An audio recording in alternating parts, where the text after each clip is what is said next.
vamos a ver unos bloqueos de rama y pasamos al tema de hipertensión y de arritmias. Muy bien, va a ser una clase un poquito con mucha información, pero estoy seguro de que algo ya sabrán, ya habrán repasado. Hay gente que pues ya acreditó la materia y está nada más aquí para aprender. La idea de esto realmente no es darles clases de cardio, es difícil, creo que ustedes llevaron un módulo un mes o 2 meses, no sé cuánto tiempo, entonces reducir todo eso a una sola clase es complejo, por supuesto. Entonces, mi labor va a ser nada más como que repasar conceptos básicos y que ya en base a eso puedan profundizar un poquito más ya. La verdad es que estuve leyendo la bibliografía del Guadalajara y la verdad es que es un libro para cardiólogos. Sí, es un libro para cardiólogos, entonces luego sí está medio complejito los temas, pero pues agradezco el interés. Sin más, vamos a empezar. Si se llega a cortar la clase, ya envié el segundo link. Pueden unirse los que estén interesados en continuar y pues vamos a empezar de prácticamente donde nos quedamos en la sesión anterior. Muy bien, hablábamos de las derivaciones en el electrocardiograma y decíamos que estas derivaciones que se van dando, bueno, ya, vamos a...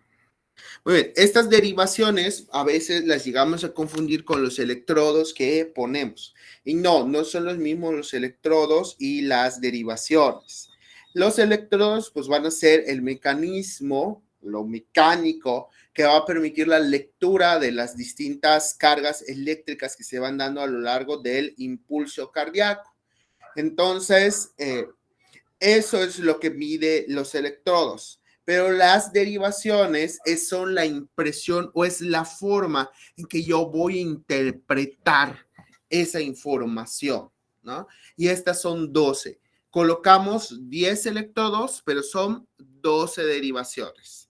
Muy bien, entonces los electrodos se dividen en dos grandes grupos. El primero son las precordiales y luego tenemos a las periféricas. Las precordiales son 6 que se colocan las primeras 2 paraesternales en el cuarto espacio intercostal y todas las demás se ponen en el quinto espacio intercostal. ¿Sí? B3 va prácticamente en medio de B4. B4 va en la línea media clavicular en el quinto espacio intercostal. Luego pongo B3 que va en medio. Lo mismo sucede con B5 va en medio de entre B4 y B6 y B6 va en la línea media axilar en el quinto espacio intercostal. Eso no hay pierde. Y tenemos 4 electrodos que son ABR, ABL, ABF y N. ¿Sí? ABR, que es right, va en el brazo derecho. ABL, que es left, va en el brazo izquierdo. Tenemos ABF, que es foot, que va en el pie, y N, que va en el otro pie del lado contralateral. Muy bien, aquí lo tenemos. Todas las derivaciones, pierna izquierda, pierna derecha, en el cuarto espacio, y todas las demás prácticamente en el quinto espacio intercostal. Muy bien, esto me va a dar un concepto que se llama triángulo de Einthoven. Este triángulo de Einthoven es lo que nos va a permitir identificar porque a pesar de que solo tenemos 3 electrodos periféricos, tenemos 6 derivaciones periféricas. Las derivaciones son como cámaras fotográficas. Estas cámaras fotográficas son las que me van a permitir de alguna forma observar diversos ángulos del corazón, ¿sí? Por ejemplo, de ABR, que es el brazo derecho, me va a permitir ver una cara del corazón, ABL otra, pero entre el brazo derecho y el brazo izquierdo se forma otra derivación que me permite ver prácticamente la parte superior del corazón. ¿Sí? Literalmente es como si le estuviéramos poniendo cámaras de videograbación. Lo mismo sucede en ABR y ABF, ¿sí? Únicamente podemos observar una visión. A continuación, entienda mejor. ¿Sí? Tenemos ABR, ¿sí? Que es del lado izquierdo, que me va a permitir ver una proyección del corazón, ¿sí? Prácticamente del lado izquierdo. ABL me va a permitir ver una proyección del corazón del lado derecho. del lado derecho, izquierdo, perdón, y ABF que me va a permitir ver la base o donde básicamente donde se monta con el diafragma. Recordemos que está encima del diafragma. Y aquí nace la primera derivación de la visión de entre ABL y ABR, ¿sí? Esta es una primera derivación. La segunda derivación surge pues entre ABR y ABF, ¿sí? Que me permite ver una cara lateral. Una cara lateral. Y la tercera que es entre ABL y ABF, que me va a permitir ver la otra cara lateral. La conjunción de todos estos me va a permitir más las 6 derivaciones torácicas o precordiales, las 6 electrodos, perdón, y sus 6 derivaciones, nos van a permitir ver las 12 derivaciones del electrocardiograma, ¿sí? Eso es lo que nos va a ver. Estas derivaciones que estamos viendo, ABF, ABL y ABR, son bipolares. ¿Por qué son bipolares? Porque gracias a este triángulo de Einthoven podemos ver básicamente 2 derivaciones por cada electrodo, mientras que las precordiales son unipolares, únicamente me permiten una visión. Y estas son las superficies que vamos a observar. Vemos que el corazón, como ya lo había mencionado en el módulo anterior, no es un órgano plano, no es un órgano que esté estructurado únicamente en un plano transversal, sino que es un cono, como se ejemplifica en esta imagen. Tiene una superficie pulmonar derecha, una pulmonar izquierda, una anterior, una base y su superficie diafragmática. Permitir las diversas derivaciones que vamos a observar en el electrocardiograma, ¿sí? B1 y B2 van a dar a la cara septal del corazón, del septum. La B3 y B4 a la cara anterior del corazón, que es esta. La B5 y B6 lateral baja. D1 a BL lateral alta. La derivación 2, la derivación 3 y ABF prácticamente me permiten ver la cara inferior del corazón. ¿Sí? El B4 me permite ver el ventrículo derecho. B7, B8 y B9 la posterior. Muy bien. Estas son las derivaciones B7, B8 y B9. Estas son solamente cuando ponemos también electrodos en la parte posterior. Esto es muy poco común, casi yo de hecho nunca lo he visto en mi práctica, pero sí se llega a hacer en algunos, sobre todo los cardiólogos lo llegan a hacer. Estas pues generalmente no las observamos porque son otras derivaciones que van en el tórax, pero en la parte posterior. Y vamos a empezar, esto ya lo vimos un poco el día de ayer, cómo calcular. Lo primero que tenemos que hacer cuando tenemos un electro es calcular la frecuencia cardíaca.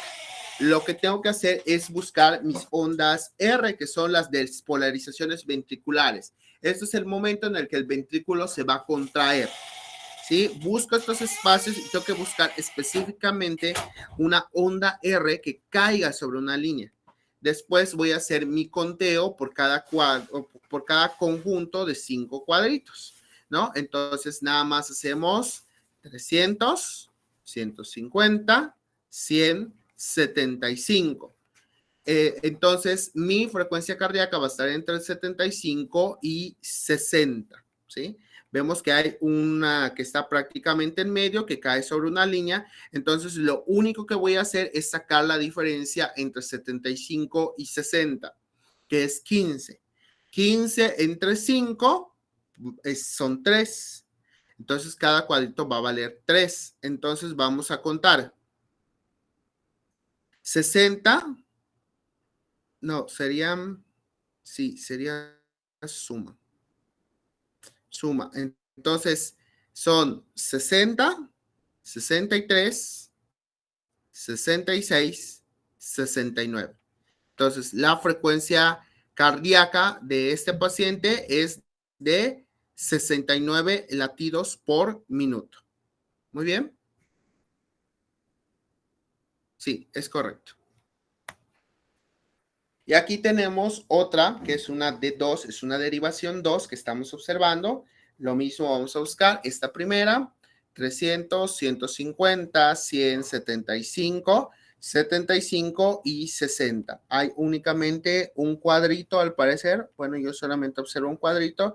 Entonces 60, 63 de frecuencia cardíaca.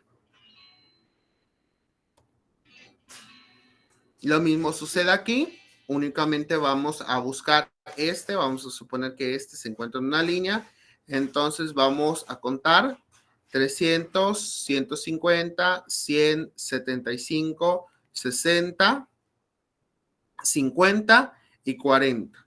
Entonces, este paciente tiene de frecuencia cardíaca, vemos que está en una bradicardia, entonces contamos. Entre 50 y 40 hay 10, entonces únicamente vamos a contar los 4 cuadritos que se vendría siendo una frecuencia cardíaca de 48. El método 2, que igual ya habíamos platicado en la clase anterior, es únicamente contar el número de cuadritos, literalmente de los cuadritos pequeños que se encuentran, que son milímetros, entre cada R y cada R. ¿Sí? Este número vamos a dividir la cantidad de 1500 entre este espacio, ¿no? Que aquí habíamos contado 18, 1, 2, 3, 4, 5, 6, 7, 8, 9, 10, 11, 12, 13, 14, 15, 16, 17, 18. Entonces, 1500 entre 18 nos da la cantidad de 83. Entonces, este paciente tiene 83 de frecuencia cardíaca. Muy bien.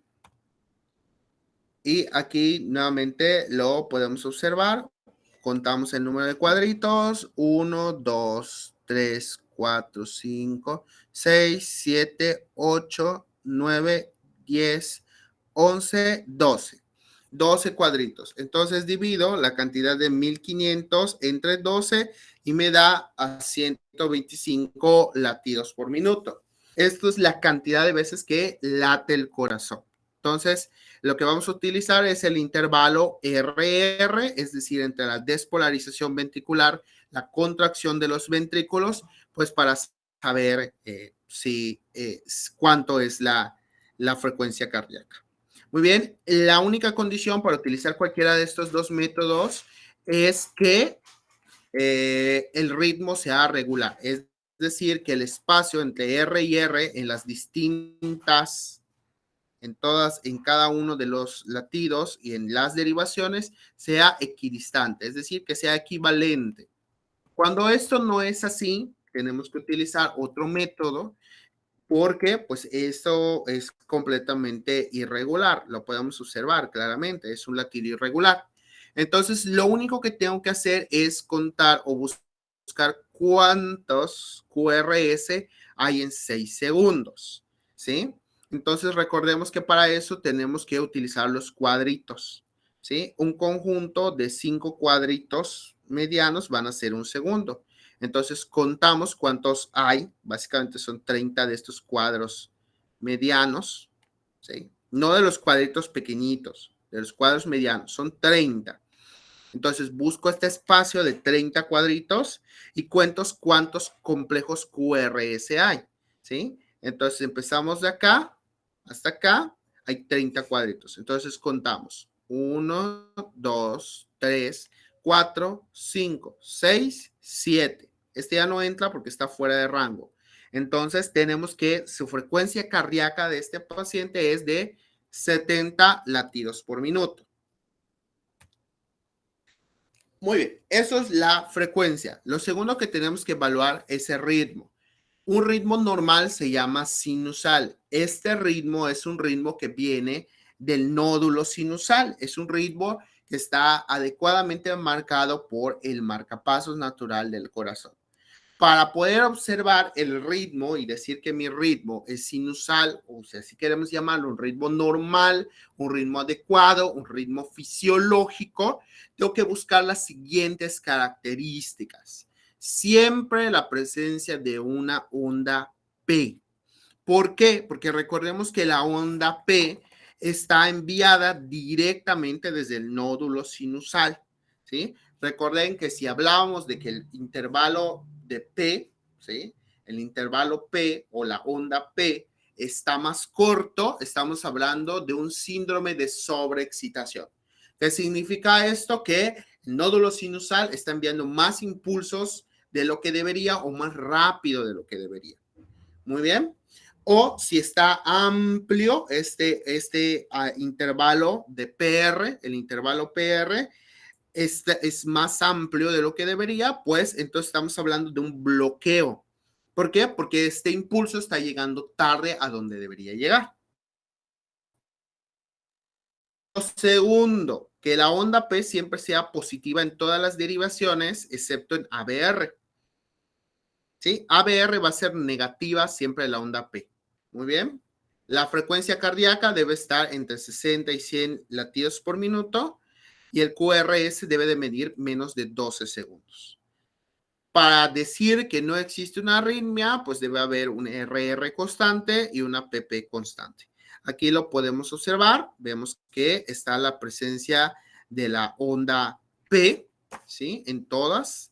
Vemos que el complejo QRS tiene una medida adecuada, ¿sí? La frecuencia cardíaca vamos a calcularla, entonces vamos a contar los cuadritos, 5, 10, 15, 20. Entonces dividimos 1500 entre 20 y nos da una frecuencia cardíaca de 75. Totalmente adecuada la frecuencia cardíaca, ¿sí? Y el QRS vemos que está, no hay ninguna elongación. La RR y la PP es constante, ¿sí? El espacio que hay entre estos está básicamente igual.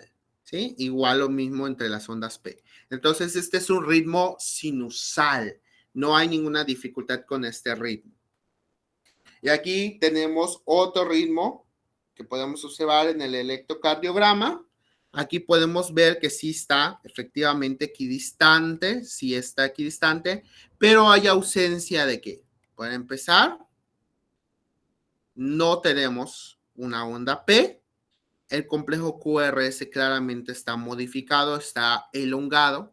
Entonces podemos estar hablando aquí de algún bloqueo muy seguramente, ¿sí? Y la frecuencia cardíaca, ¿de cuánto será?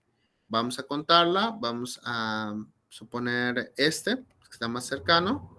Entonces son 5, 10, 15, 20, 25. Y aquí está como en el cuarto, 29. Entonces, 1500 entre 29 nos da una frecuencia cardíaca de 51. Entonces, este paciente claramente está haciendo una bradicardia, ¿sí? Muy probablemente secundaria de algún bloqueo, ¿sí? Y también podemos observar cómo hay un cambio en la onda T. Muy bien, y pasamos, aquí nos quedamos en la clase del día de ayer, hablábamos sobre el eje eléctrico. El eje eléctrico es una medida que me va a permitir determinar algunas enfermedades dependiendo de hacia dónde se refleja la carga eléctrica, ¿sí? Hacia dónde se está proyectando esta carga eléctrica, ¿sí? Son básicamente medidas a través de un plano cartesiano, ¿sí? Entonces, a través de este plano cartesiano se va a desplazar. Por ejemplo, si tenemos hipertrofia cardíaca, que generalmente ya habrán repasado insuficiencia cardíaca, que generalmente es secundaria a un proceso de hipertensión arterial mal controlado. Recordemos que el corazón es un músculo, entonces al momento de que hay una sobrecarga y un aumento del gasto cardíaco derivado de la hipertensión arterial. ¿Qué va a suceder? Pues el músculo se llega a hipertrofiar. La diferencia con el músculo esquelético es que en lugar de ganar fuerza, la pierde. Entonces empieza a haber ahí un síndrome de bajo gasto con las consecuencias que esto tiene. Entonces, un signo de hipertrofia cardíaca, hay que aclarar, el electro me va a ayudar o me va a indicar, como que me va a dar una pista, pero al final la hipertrofia cardíaca se diagnostica a través de estudios de imagen. ¿Sí? Tenemos que pedir una radiografía de tórax y sacar el índice cardiotorácico, o aún mejor, a usar un ecocardiograma, que recordemos que un ecocardiograma es un estudio especializado de imagen en donde se utiliza un ultrasonido y un cardiólogo, tiene que ser un cardiólogo, observa el corazón y pues ya nos da el diagnóstico. Pero el eje eléctrico sí nos va a guiar o nos va a dar una idea de si hay o no hipertrofia cardíaca, que es el aumento o el crecimiento normal de algún músculo, del músculo cardíaco. Si hay un defecto de conducción, es decir, que no se esté transmitiendo, hay un bloqueo, hay algún síndrome ahí relacionado a la conducción, como un Wolff-Parkinson-White, entonces, ¿qué va a suceder? Pues el eje eléctrico se va a desplazar hacia ella. Y si hay isquemia, como en el caso del infarto agudo del miocardio, el eje eléctrico se va a ir del lado contrario. Por ejemplo, si tengo una isquemia que está afectando mi ventrículo derecho, entonces se va a ir hacia el ventrículo izquierdo, ¿sí? Este es el eje eléctrico del corazón y se calcula a través específicamente de un plano cartesiano. El eje normal va a ser considerado de 0 a 90 grados. De 0 a 90 grados. Y me lo van a dar dos derivaciones. Mi derivación 1 y mi ABF. ¿Sí? Estas dos derivaciones son las que tengo que observar en mi electrocardiograma para poder calcular adecuadamente el eje. ¿Y cómo se realiza? Únicamente tengo que ubicar en mi electrocardiograma estas dos derivaciones, mi derivación 1 y mi derivación ABF. Vamos a medir cuánto mide el voltaje del complejo QRS, específicamente de la R, recordemos que cada cuadrito vale 0.1 milivoltios. Entonces, son 4 milivoltios mide. Y aquí mide 7. Y lo voy a plantear en mi eje, de tal manera que mi eje horizontal sea el valor de mi derivación 1 y mi eje vertical sea mi derivación de ABF. Entonces, 4 y 7 y trazo una línea desde mi 0. Y literalmente con un transportador, con un, ¿cómo le llaman? Media luna, mido cuánto mide este ángulo. Y si es mayor de 90 grados, perdón, si es menor de 90 grados, está normal. El eje es correcto. Obviamente, pues esto puede cambiar de tal manera de que en lugar de 4 sea menos 4, es decir, que esté negativo. Y eso pues va a cambiar totalmente mi eje. Para calcular el eje únicamente tenemos que ubicar D1 y ABF. No obstante, los urgenciólogos que son expertos en el tema utilizan el siguiente cuadrito, en donde pues ya no se andan con vaciladas de estar midiendo y el transportador, y realmente esto no es una ciencia completamente exacta. Entonces, pues podemos utilizar este cuadrito que observamos en donde simplemente vamos a ver estas dos derivaciones y lo único que tenemos que hacer es ver si son positivas o negativas. Cuando mi D1 y mi ABF son positivas, decimos que está normal. El eje eléctrico es el adecuado. Cuando el D1 está hacia arriba, es positivo, y ABF es negativo, decimos que está hacia la izquierda. Cuando ambas son negativas, cuando está D1 negativo y ABF positivo, entonces decimos que está hacia la derecha. Vamos a ver unos ejemplos. Por ejemplo, en este paciente tenemos que para empezar, bueno, generalmente siempre iniciamos con D1, ¿sí? Que es esta, D1 y derivación 1. Entonces, en mi derivación 1, ¿cómo está el complejo QRS? Negativo. Negativo. Entonces me voy a quedar de este lado. Y mi derivación ABF. Positivo. Positivo. Entonces mi eje, ¿cómo va a estar? A la derecha. Va a estar a la derecha. Hacia la derecha. Mi eje va a estar hacia la derecha. Muy bien. Ahora vamos a observar este ejemplo. Nuevamente, mi derivación 1 y mi derivación ABF. ¿Cómo está mi B1? Mi D1, perdón. Positiva. Claramente positiva. Positiva. ¿Y mi ABF? Negativo. Entonces, ¿cómo va a ser? Es A un la eje hacia izquierda. la izquierda. Es un eje hacia la izquierda.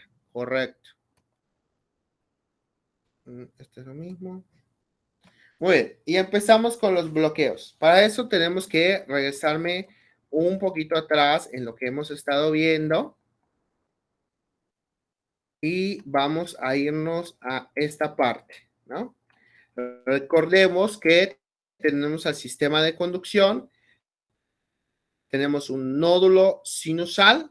Este nódulo sinusal se va a derivar en las vías internodales que tienen una parte anterior, que es el nódulo de Bachmann, el medio, que es el de Weckenbach, y el posterior, que es de Torel. Del nódulo sinusal va a pasar al nódulo auriculoventricular. Este nódulo auriculoventricular va a derivar en algo que se llama haz de His, que tiene dos ramas. Una rama derecha y una rama izquierda, que finalmente se va a distribuir a través del sistema de Purkinje. Eso ya lo hemos visto, ya creo que algunos ya lo vieron hasta 3 veces, porque ya estuvieron en las 3 clases que ya di. Entonces, esto me va a servir cuando yo esté viendo ya mi electrocardiograma buscando algún padecimiento. Entonces, este es un bloqueo de rama izquierda, es decir, la parte del haz de His que apunta hacia la izquierda está presentando un trastorno de conductividad eléctrica. ¿Cómo me voy a dar cuenta de que esto está sucediendo? Primero que nada, el QRS va a estar ligeramente elongado, ¿sí? Vamos a ver un QRS que está más amplio, ¿sí? De lo común. Aquí lo podemos observar. Habría que tener el electro en nuestras manos. Aquí claramente los cuadritos no se ven bien, pero no hace falta ser una persona muy observadora para observar claramente que el complejo QRS está amplio, ¿sí? Es muchísimo más largo de lo que comúnmente es, como podemos observar en estos ejemplos que tenemos acá, ¿sí? El complejo QRS generalmente es breve, ¿sí? Aquí podemos observar que está amplio. Podemos observar la presencia de dos Rs o dos Rs primas en las derivaciones B5 y B6. B5 y B6 van a presentar estas clásicas orejitas de conejo, en donde RR, hay doble R, lo cual nos va a indicar que hay un trastorno en la despolarización ventricular. Hay una presencia de S ancha en B1 y B2. Aquí lo podemos observar claramente, que es generalmente lo que va a ocasionar que se elongue completamente el complejo QRS. Y el eje va a estar a la izquierda. Muy bien, aquí lo podemos observar. ¿Qué derivaciones voy a tomar para calcular? ¿Quién me recuerda? D1 y ABF. E1 y ABF. ¿Mi E1 cómo está? Positiva. ¿Y mi ABF? Y ABF está negativa. Entonces vemos que es, ¿cómo estamos? ¿En qué eje está? Es un eje hacia la izquierda. Hacia la izquierda. D1 positivo y ABF. Entonces, esto es importante, chicos, porque este último criterio va a ser el que me va a determinar si es un bloqueo completo o incompleto. Cuando este es completo, cumple este criterio del eje, ¿sí? Si el eje efectivamente está a la izquierda, esto me va a indicar que el bloqueo es completo. ¿Y símbolo de qué es o por qué es preocupante un bloqueo de rama izquierda? ¿Alguien me lo puede decir? ¿Qué Porque ese paciente me lado va a está teniendo problemas. Sí, pero ¿qué paciente me va a presentar un bloqueo de rama? Los pacientes que tienen hipertensión arterial sistémica. No necesariamente. El paciente que me llega con dolor, que se llama angor, ¿sí? El paciente que me lleva con taquicardia, el paciente que me llega con diaforesis y que ve un bloqueo de rama izquierda y en lo que salen sus troponinas, veo un bloqueo de rama izquierda, es un infarto agudo.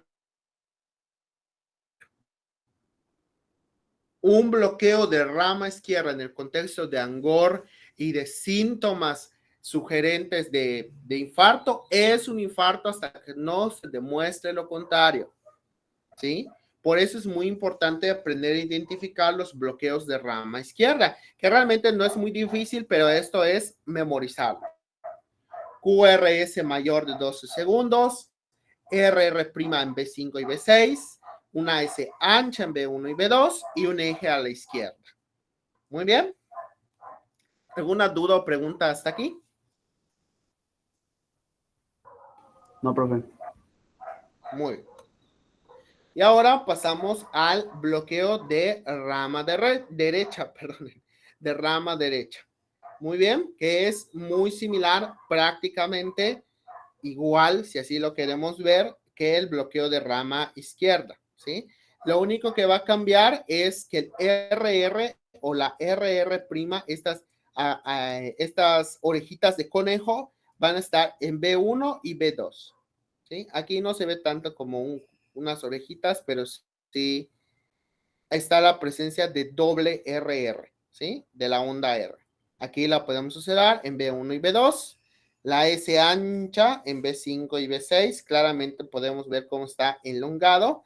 Y el eje está a la derecha. El eje está a la derecha. Muy bien. ¿Cómo calculamos el eje nuevamente? D1, ¿cómo está? Positivo. Positivo. Está más negativo. Está más negativo. Claro, Negativo. ¿sí? Es negativo. Aquí lo podemos observar. ¿Y ABF? Negativo. Claramente negativo. Sí, D1 y ABF negativo. Entonces, ¿cómo está?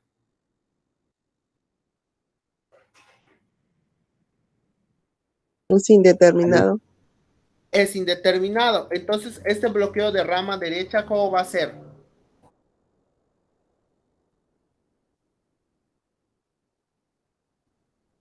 ¿Qué dijimos que determinaba el eje a la derecha?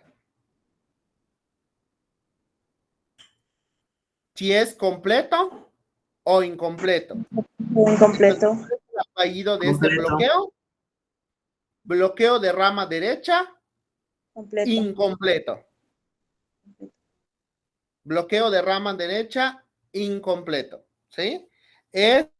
Este cuarto punto, es decir, mi eje va a ser el que me va a determinar si está completo o incompleto. Si está completo es que totalmente no está pasando luz, que no luz, o sea, corriente eléctrica, ¿no? Si está incompleto, significa que sí está pasando la energía, pero no de forma suficiente. ¿Sí? Muy bien. ¿Quedó claro los bloqueos? Profesor, esa parte de completo e incompleto, ¿cuándo es incompleto? ¿Cuándo no es incompleto? ¿Cuándo es incompleto? Cuando no cumple este cuarto criterio. Cuando el eje no está a la derecha o a la izquierda.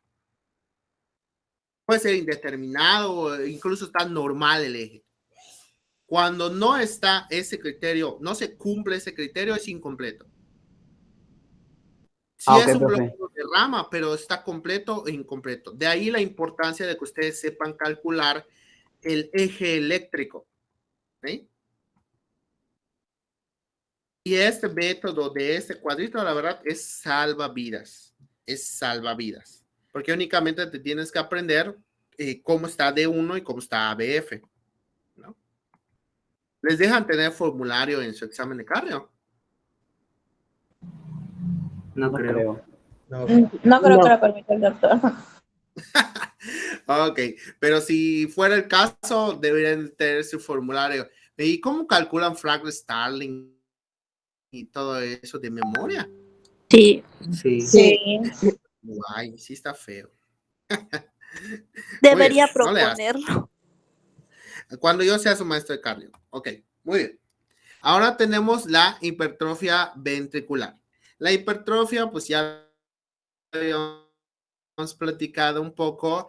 Generalmente la hipertrofia ventricular se da como consecuencia generalmente de un proceso cardíaco asociado a la hipertensión maltratado.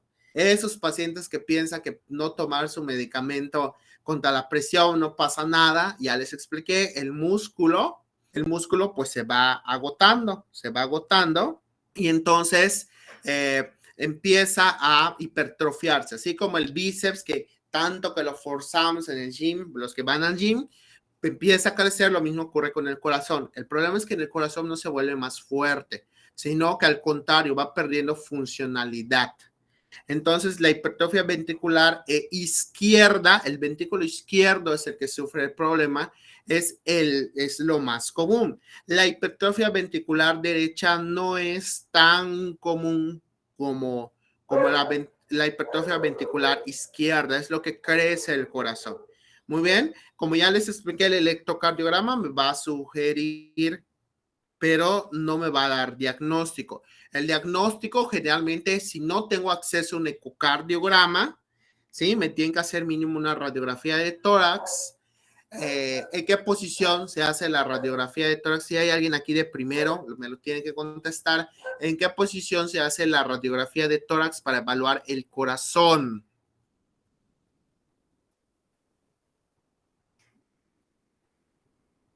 ¿Cómo solicito la radiografía de tórax para evaluar el corazón?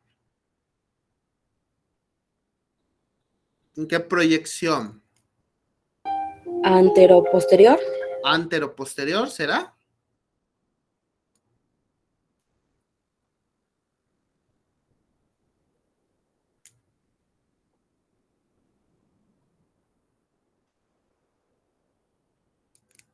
¿Quién sabe? ¿Quién me dice? ¿Se refiere usted a qué posición debe estar el paciente? ¿Cómo la solicito? Es correcto.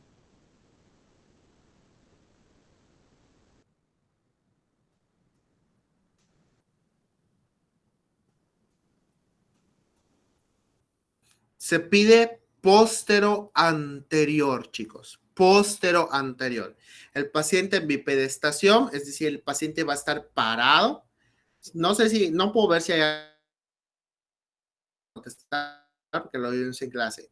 El paciente debe estar parado, pegado al chasis, ¿sí? ¿Por qué? Porque al pegarse el chasis, recordemos que el corazón es más anterior que posterior. Entonces, cuando pasa el rayo, el tamaño del corazón es más fidedigno en una radiografía posterior-anterior. Porque generalmente se pide antero-posterior, como comentó la compañera. Porque si es un paciente que está ventilado, es un paciente que no se puede poner de pie, no le puedo tomar esta radiografía. Al momento de que el paciente está de pie, ¿sí? Las diapositivas, rápidamente se los proyecto para que se entienda.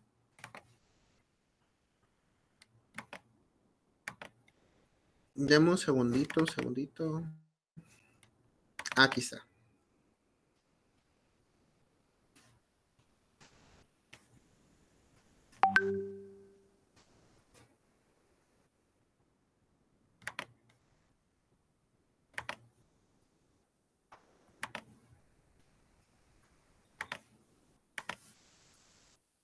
Aquí lo podemos observar, ¿no?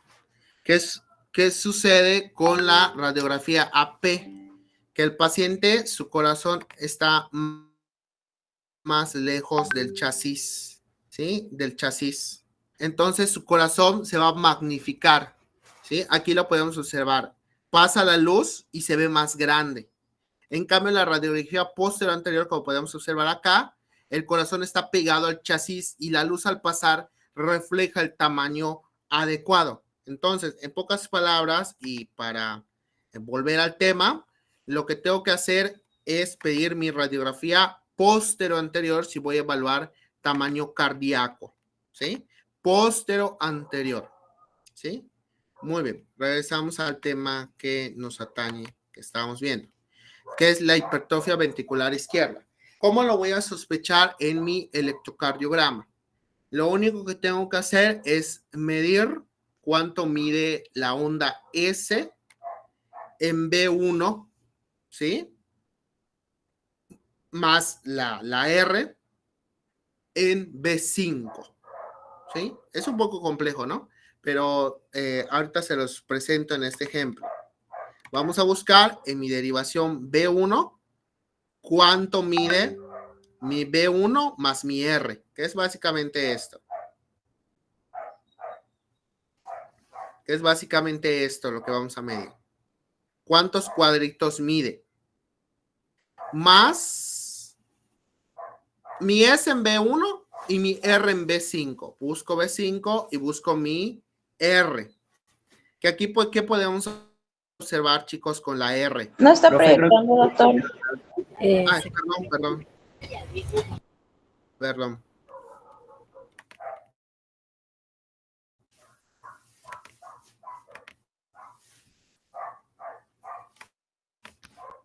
Bueno, aquí lo tenemos, ¿no? ¿Ya se ve? Sí, Ya, ya se ve. Ok, Gracias. entonces vamos a buscar mi onda S en B1, que es este piquito que estoy observando. Mi onda S. Y mi R en B5. ¿Qué podemos observar de la onda R en B5? Está muy prolongada. Está muy elongada, claro. Entonces contamos cuántos cuadritos hay. Spoiler, la 5 no se observa muy bien, pero tiene 34 cuadritos.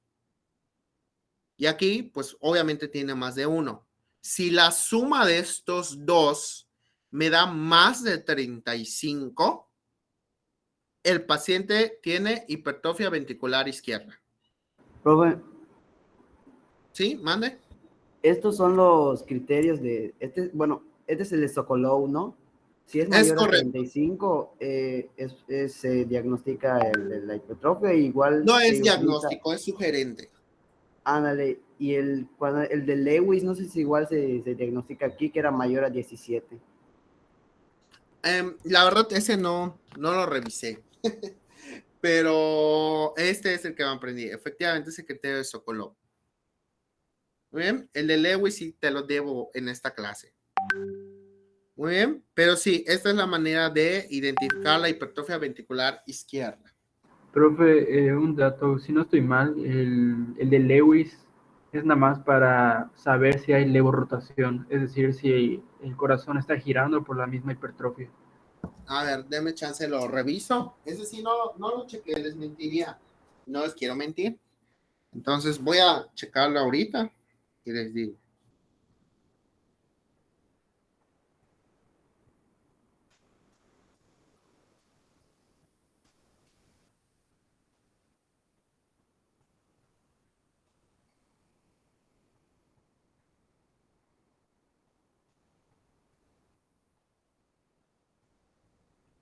Sí, efectivamente es para el diagnóstico de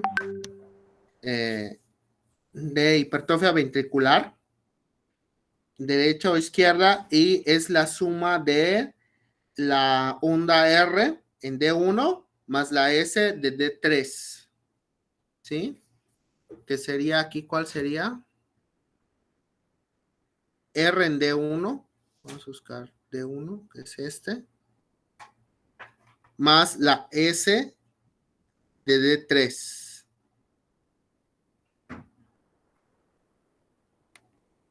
D3, que sería esta. Esta. Menos la suma de S en D1 más R en D3. Ese es el índice de Lewis. Un poquito más complejo de calcular. Pero no se los niego. Tienen toda la razón. Muy bien. Bueno, y pasamos al punto de isquemia miocárdica. La isquemia, pues como su nombre lo dice, generalmente se da es la disminución del flujo sanguíneo en el corazón. Entonces recordemos que el corazón es músculo y va a tener dos partes. Tenemos un subepicardio y un subendocardio, ¿sí? Porque el músculo es grueso, es profundo. Vamos a sospechar de la presencia de isquemia subepicárdica cuando mis T's estén negativas. Recordemos que la onda T es la onda que está relacionada a la relajación auriculoventricular y que se encuentra prácticamente después del punto J. Entonces, si después de mi punto J vamos a observar una depresión, que es una onda T negativa, ¿sí? Que por lo menos tiene que estar presente en 6 derivaciones. 6 de mis 12 derivaciones deben de tener este problema, ¿sí? Eso me va a indicar que hay un criterio que me permite inferir o que me permite pensar en una isquemia subepicárdica. Mientras que una isquemia subendocárdica es cuando todo lo contrario, mi onda T está positiva y elongada, ¿sí? ¿Qué significa esto? Estamos pensando en un paciente que está cursando con un probable infarto agudo al miocardio. Muy bien. Que es, pues, a lo que vamos a llamar elevación del ST, que ahorita lo vamos a ver. ¿Qué otro estudio, además del electrocardiograma, me puede guiar o me puede indicar si este paciente está teniendo un problema de isquemia miocárdica?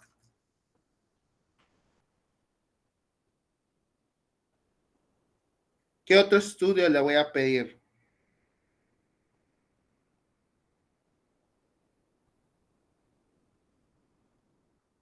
Llega un paciente en datos de Angkor, le pido el electro, veo que sus ondas T, por lo menos 6 derivaciones, están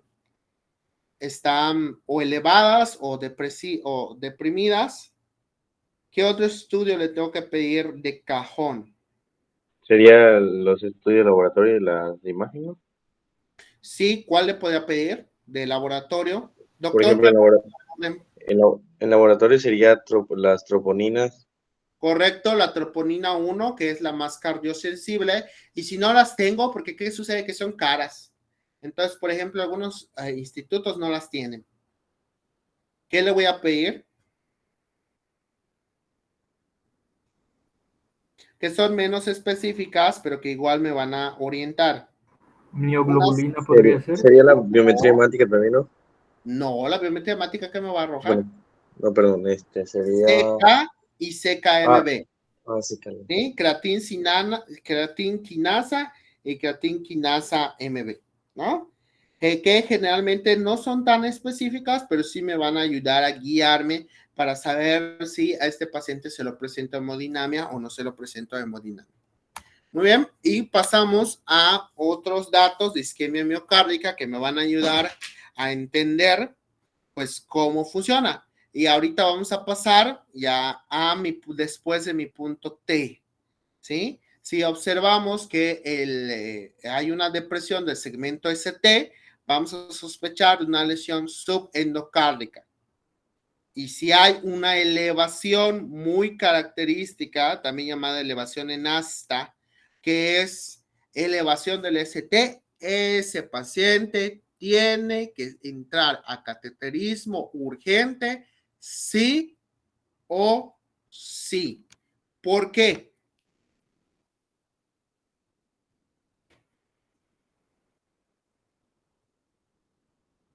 ¿Por qué tienen que entrar a cateterismo?